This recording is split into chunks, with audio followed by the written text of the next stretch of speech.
Hello dear friends, HS education corner आपके YouTube channel में आपका बहुत बहुत स्वागत है। फ्रेंड्स, जैसा कि हमने कहा था कि हम आपको अगर मुझे टाइम मिला तो हम आपको टेक्सटाइल की शुरुआत करेंगे। तो आज हमारा टेक्सटाइल का इंट्रो वीडियो होगा जिसमें हम टेक्सटाइल के रेशे के वर्गीकरण के बारे में पढ़ेंगे। तो हम टेक्सटाइल के बारे में आज से चर्चा इस पर करेंगे।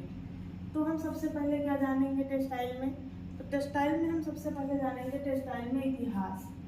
इसका क्या जानेंगे? वस्त्र विज्ञान का इतिहास। जब हम इसके इतिहास की चर्चा करते हैं तो टेक्सटाइल को अंग्रेजी में क्या कहा जाता है? टेक्सटाइल जिसमें कहा जाता है, अंग्रेजी लैंग्वेज में इसे कहा जाता है।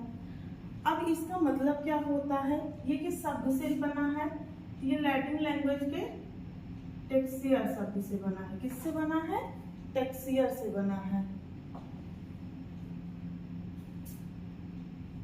लैटिन लैंग्वेज के टेक्सियर शब्द से बना है।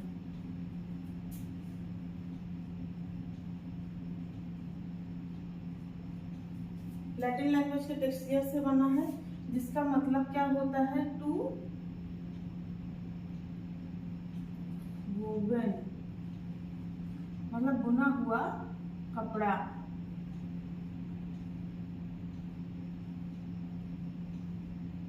आप टेक्सियर को ऐसे हिंदी में भी लिख सकते हैं।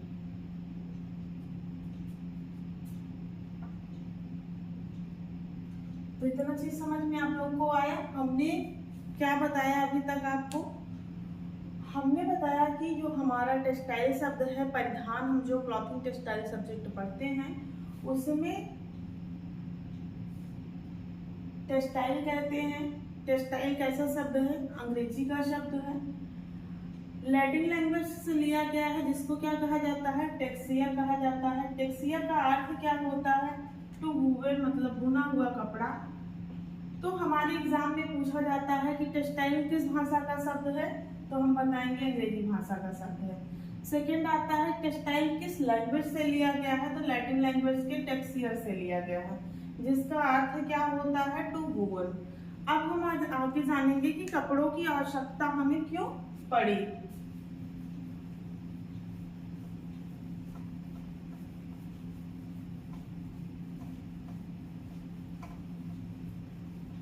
तो हेडिंग हम क्या बनाएंगे? हेडिंग हम बनाएंगे वस्त्रों की आवश्यकता। वस्त्रों की आवश्यकता। तो वस्त्रों की हमें आवश्यकता विभिन्न तरीके से पड़ी। जैसे वस्त्र क्या करता है? हमारे शरीर को ढकने का कार्य करता है, सुरक्षा हमें प्रदान करता है, मौसम से हमारा बचाव करता है ना। हम विभिन्न प्रकार के सजावट में कपड़े का प्रयोग लाते हैं। तो इस प्रकार से वस्त्रों की हमें आवश्यकता पड़ी। जैसे सुरक्षा की दृष्टि से, मौसम से बचाव करता है,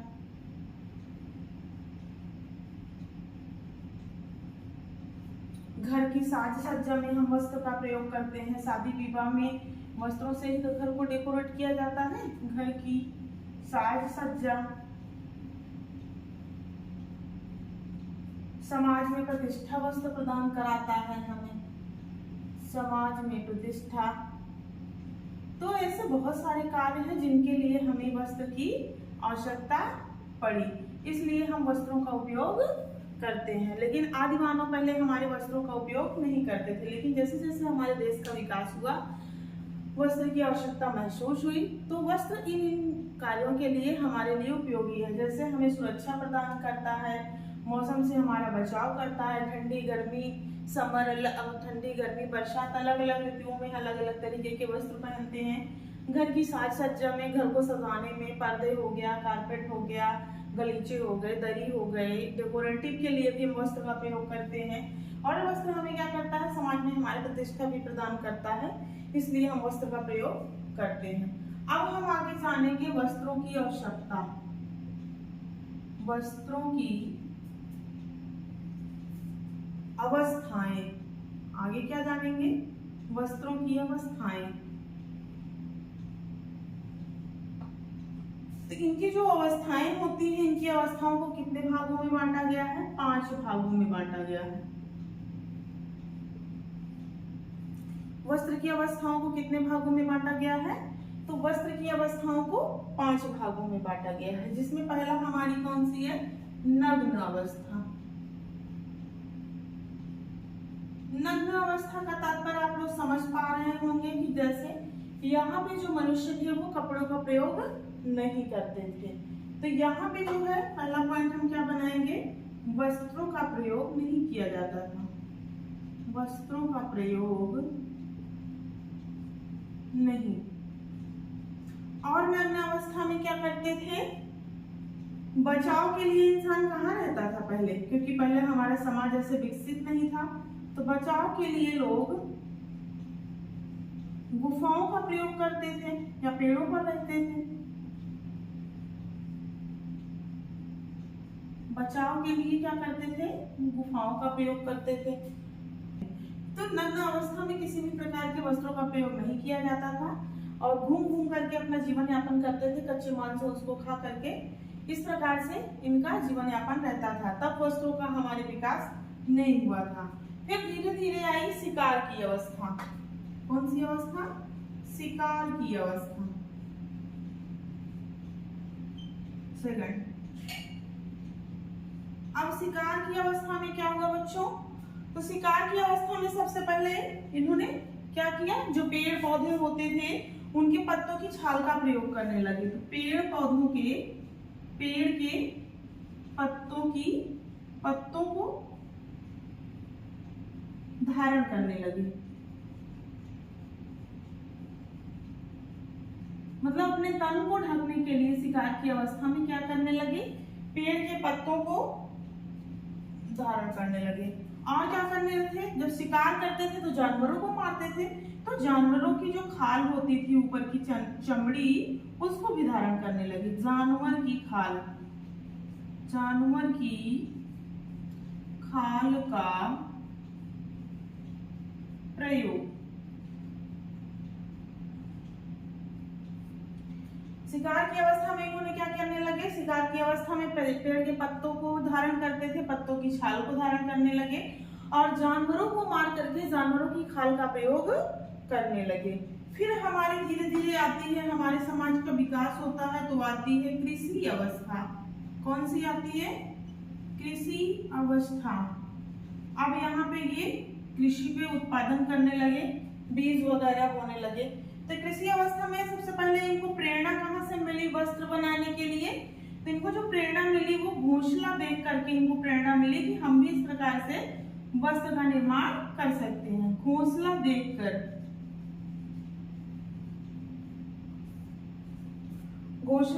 फिर क्या किए? वानस्पतिक रेशों का यहीं से विकास शुरू हो जाता है हमारे।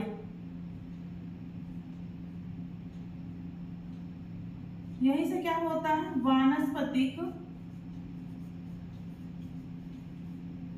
रेशों का विकास प्रारंभ। और जब आप कपास टॉपिक पढ़ोगे तो उसमें पढ़ोगे कि सिंधु घाटी सभ्यता में सबसे पहले कपास का ही उत्पादन किया गया था। ये सारी चीजें आपको पढ़ाया जाएगा। तो हमने आपको यहाँ पे क्या बताया? वस्त्रों की अवस्थाएं 5 भागों में बांटी गई हैं। पहला हमारा है नग्न अवस्था। नग्न अवस्था में क्या करते थे कि जो मनुष्य लोग थे वो वस्त्रों का प्रयोग नहीं करते थे, बचाव के लिए अपने गुफाओं में रहते थे।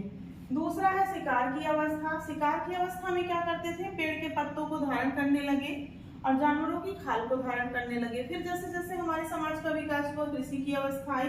कृषि की अवस्था में इनको कपड़े बनाने का श्रेय कहाँ से मिला? प्रेरणा कहाँ से मिली? तो घोंसलों को देख करके ये वहां से प्रेरणा लिए और तब इन्होंने वानस्पतिक रेशों का विकास वहीं से शुरू हो गया। वानस्पतिक रेशों का प्रारंभ करना शुरू कर दिए। अब आगे हम जानेंगे सामाजिक अवस्था, फिर हम जानेंगे अपनी आधुनिक अवस्था।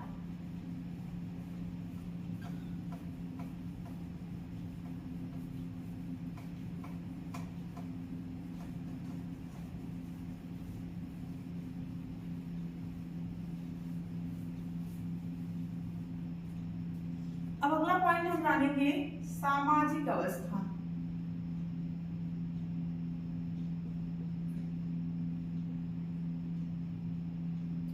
जब कृषि करने लगे तो कृषि करने के बाद क्या करने लगे, समाज में रहने लगे। अब अस्थायी रूप से इन्होंने अपना जीवन यापन करना शुरू कर दिया।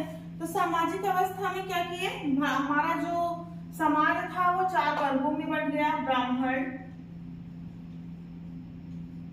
क्षत्रिय, वैश्य,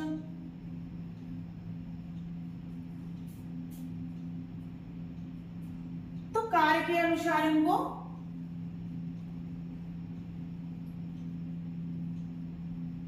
जब वर्गों में बढ़ गया, कार्य के अनुसार हमारे परिधान का भी बंटवारा हो गया।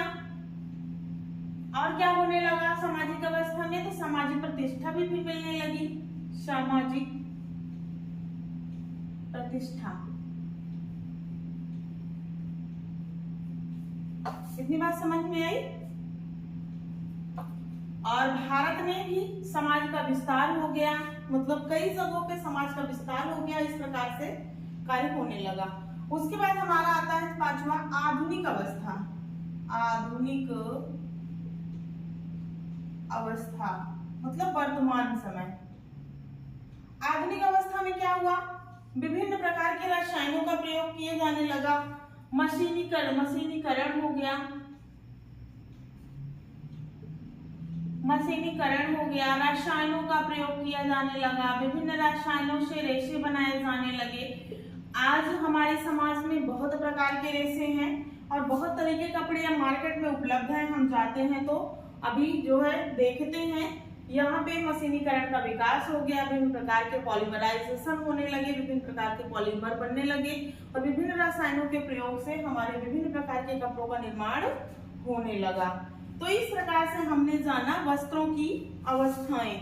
वस्त्रों की अवस्थाओं को 5 भागों में बांटा गया है। नंबर 1 नग्न अवस्था, नंबर 2 शिकार की अवस्था, नंबर 3 कृषि अवस्था, नंबर 4 सामाजिक अवस्था और नंबर 5 आधुनिक अवस्था। और इसी में हमारे क्या आ गया, संश्लेषित रेशे आ गए। जितने सारे हमारे संश्लेषित रेशे हैं वो सारे इसी जो है समय में बनने शुरू हो गए।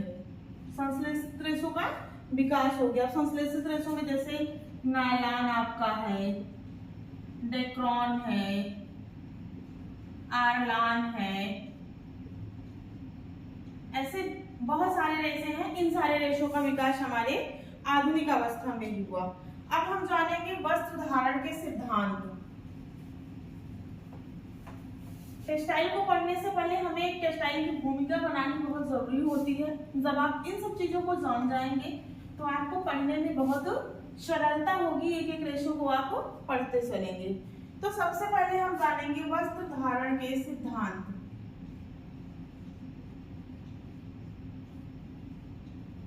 सिद्धांत को कितने भागों में बांटा गया है, आप लोग पढ़े होंगे, पहले से ही पता होगा कि सिद्धांत को 4 भागों में बांटा गया है। हमारे कितने भागों में बांटा गया है सिद्धांत को, तो सिद्धांत को 4 भागों में बांटा गया है। पहला हमारा है लज्जाशील,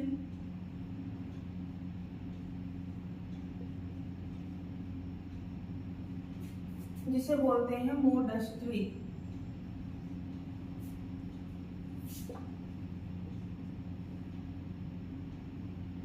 मोडस्टी। दूसरा हमारा है अलज्जशील,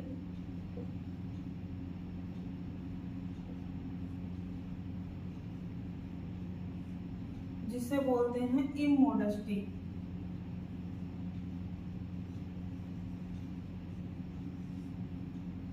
तीसरा है सुरक्षा, प्रोटेक्टिव।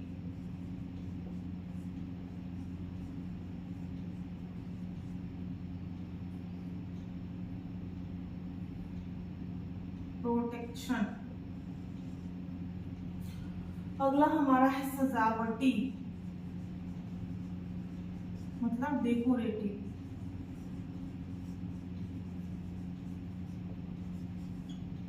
ये हो गए हमारे सिद्धांत। अब इसमें हम क्या जानेंगे, इसमें हम सबसे पहले जानेंगे लज्जाशील। लज्जाशील का मतलब होता है कि शर्म धारण करने के लिए या शर्म के कारण वस्त्र धारण करने लगे लोग। शर्म के कारण वस्त्र धारण करना या पहनना।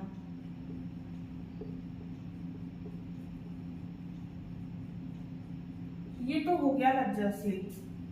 अब सेकंड जानेंगे अलज्जाशील। अलज्जाशील का मतलब होता है आकर्षक दिखने के लिए।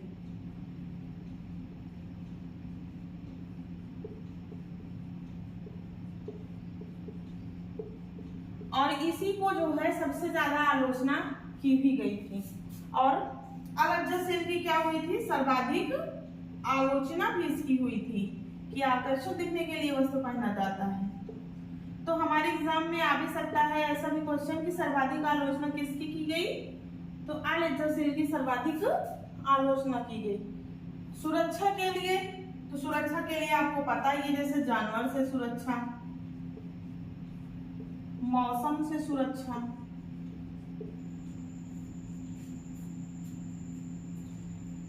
और यही सिद्धांत हमारा सबसे प्रसिद्ध सिद्धांत था, सबसे प्रसिद्ध सिद्धांत।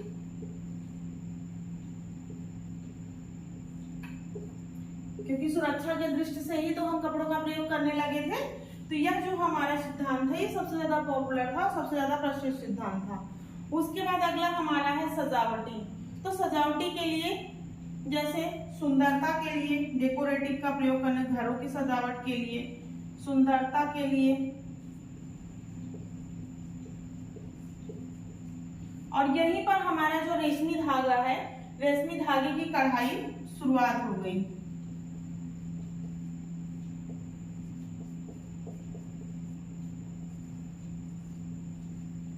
रेशमी धागों की कढ़ाई से हमारे घर जो है वस्त्र को काफी ज्यादा डेकोरेटिव बनाया जाने लगा। और यहीं पर हाथी दांतों का प्रयोग किया जाने लगा।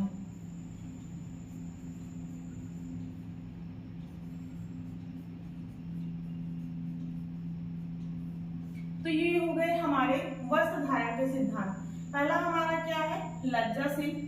लज्जाशील का मतलब है कि शर्म के कारण वस्त्र को धारण करना या पहनना जो है शुरू कर दिया गया। दूसरा है अलज्जाशील और इसकी सर्वाधिक आलोचना की गई, इमोडेस्टी। आकर्षक दिखने के लिए वस्त्रों का प्रयोग किया जाने लगा और इसी की सर्वाधिक आलोचना हमारे समाज में की गई। तीसरा हमारा है सुरक्षा, जिसे बोलते हैं प्रोटेक्शन या प्रोटेक्टिव, जिसमें जानवरों से, मौसम से बचने के लिए हम क्या करते हैं, वस्त्रों को धारण करने लगे। और यही सिद्धांत हमारा सबसे प्रसिद्ध सिद्धांत माना जाता है। उसके बाद अगला हमारा है सजावटी, डेकोरेटिव। तो शादी में, विवाह में घर को सुंदर दिखाने के लिए, सुंदरता के लिए वस्त्रों को से घर को सजाया जाता है। रेशमी धागों का प्रयोग यहीं पर किए जाने लगा, घर को सुंदर मतलब वस्त्र को सुंदर बनाने के लिए, और हाथी दांतों का प्रयोग किया जाने लगा।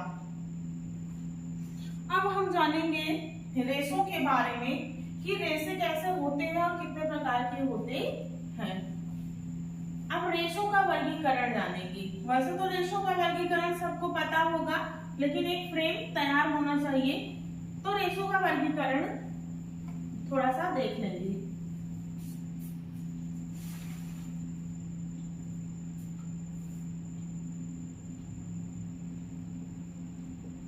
रेशों का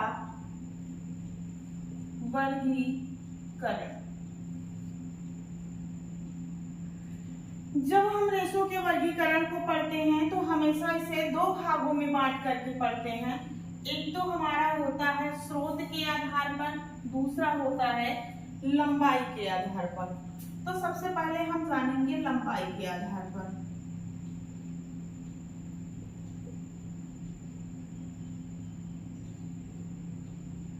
और दूसरा है प्राप्ति या स्रोत के आधार पर।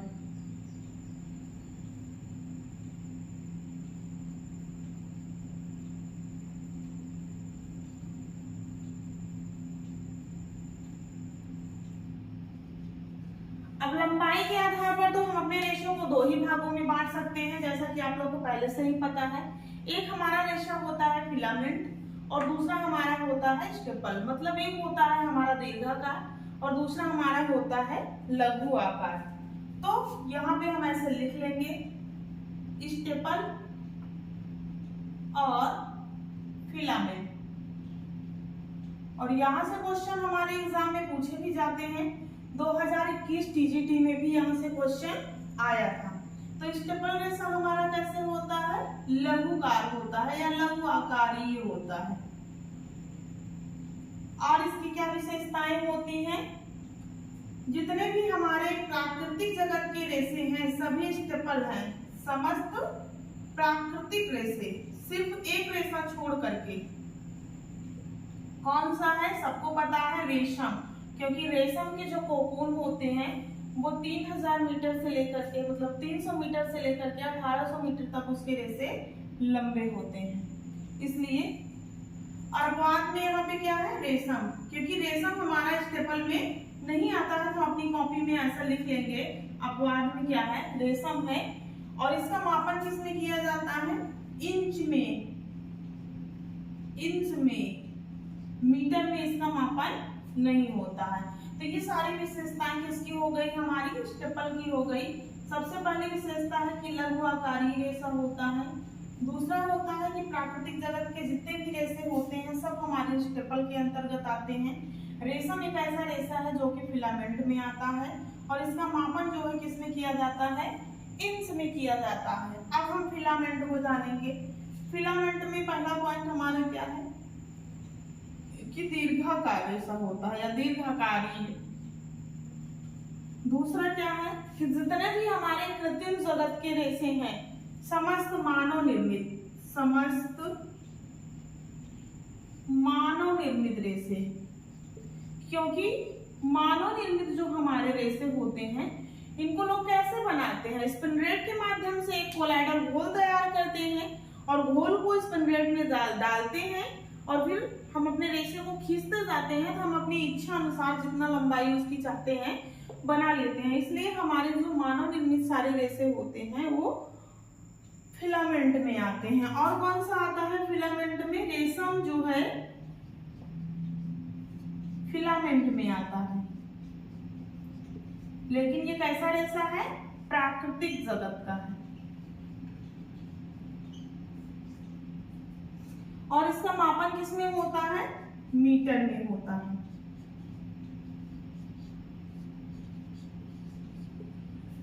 इतनी बात समझ में आई। हमने क्या बताया, रेशों का वर्गीकरण। हमने बताया रेशों का वर्गीकरण दो भागों में बांटा गया है, एक स्टेपल होता है, दूसरा फिलामेंट होता है।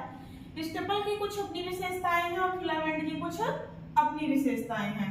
स्टेपल की विशेषताएं है कि यह लघु आकारी होता है, समस्त प्राकृतिक रेशा होता है, जिसमें रेशम हमारा अपवाद है क्योंकि ये फिलामेंट की श्रेणी में आता है और इसका मेजरमेंट इंच में किया जाता है। फिलामेंट में दीर्घाकार होता है और समस्त मानव निर्मित रेशम होता है। समस्त मानव निर्मित रेशे जो होते हैं सारे वो फिलामेंट में आते हैं। रेशम हमारा जो है फिलामेंट में आता है और इसका मापन किसमें किया जाता है, तो मीटर में किया जाता है। अब हम अगला जानेंगे प्राप्ति के आधार पर। ये तो लंबाई के आधार पर था।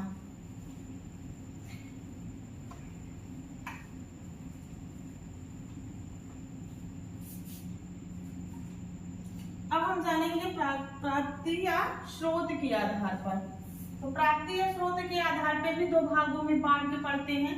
एक तो हमारा होता है नेचुरल फाइबर जिसे कहते हैं प्राकृतिक रेशा, और दूसरा हमारा होता है कृत्रिम जो मानव निर्मित द्वारा होता है, कृत्रिम रेशा। तो हम सबसे पहले जानेंगे प्राकृतिक रेशे को। जब हम प्राकृतिक रेशे को पढ़ते हैं तो इनको भी तीन भागों में बांटा जाता है। क्यों? क्योंकि एक हमारा होता है वानस्पतिक, दूसरा हमारा होता है प्राणिज या प्रोटीन,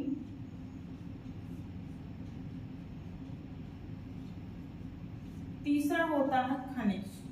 ऐसे तो पढ़ते हैं इसका वर्गीकरण।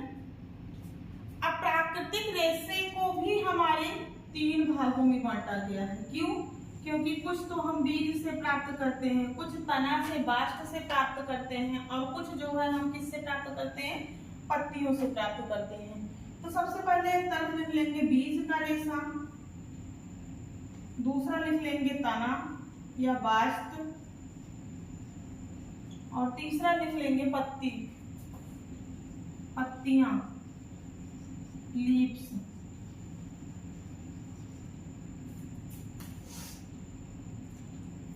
अब बीज को सीड्स बाल रेशा भी कहते हैं। इसमें दो ही आता है और सब लोग इसको रट लिए हो, कपास और कापोक। कापोक से हमारे वस्त्र नहीं बनाए जाते हैं और कपास से हमारे वस्त्र का निर्माण किया जाता है। अब बास्ट में हमारे बहुत सारे रेशे आते हैं, जैसे लिनन, जूट, जूट के बाद हेम्प हो गया, रेमी जिसे चाइना ग्रास बोला जाता है, रेमी के बाद क्योर, अबाका, मनीला, ये सारे हमारे तना वाले रेशे हो गए। अब पत्तियों के अंदर हमारा क्या क्या आता है? पत्तियों के अंतर्गत दो आता है, पिना और सीसर। और कभी कभी नेट के क्वेश्चन में आता है तो यहाँ पे अबाका को भी हम कंसीडर करते हैं। क्यों करते हैं? क्योंकि कोड वैसा हमारे एग्जाम में दिया होता है। वैसे हमारी पत्तियों के अंतर्गत यही दो रेशे आते हैं। कौन कौन से? पत्तियों के अंतर्गत आता है पिना और शीशल। तो इस प्रकार से हमारे वानस्पतिक रेशों का वर्गीकरण किया गया है। वानस्पतिक रेशों को 3 भागों में बांटा गया है, बीज, तना, पत्तियां। बीज को सीड्स रेशा भी बोलते हैं, इसको बास्ट और इसको लीव्स। बीज में हमारा दो आता है, सिर्फ कपास और कापोक। तने में हमारे कई सारे रेशे आते हैं, जितने भी होते हैं। सिर्फ हम बीज और पत्तियों को याद कर लें तो तना हम आसानी से पहचान लेंगे। Linen, jute, hemp, ramie, abaca, coir, Manila, ये सारे हमारे आते हैं तने में। और पत्तियों में दो आता है, पिना और शीशल। अब हम सेकंड जानेंगे प्राणिज रेशा।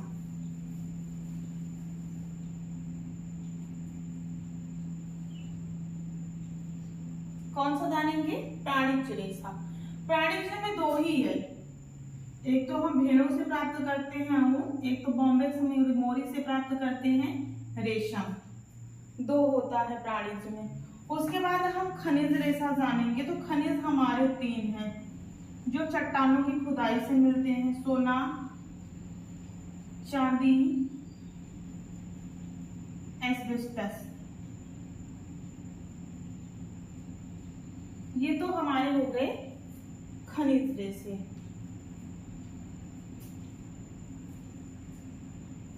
अब आगे हम जानेंगे कृत्रिम रेशे। ये तो हो गए हमारे प्राकृतिक रेशे। अब हम जानेंगे कृत्रिम रेशे। तो कृत्रिम रेशे को हम 2 भागों में बांट करके पढ़ते हैं, क्योंकि कुछ तो हमारे रीजनरेटेड फाइबर होते हैं, पुनर्निर्मित रेशे होते हैं, और कुछ हमारे होते हैं रासायनिक केमिकल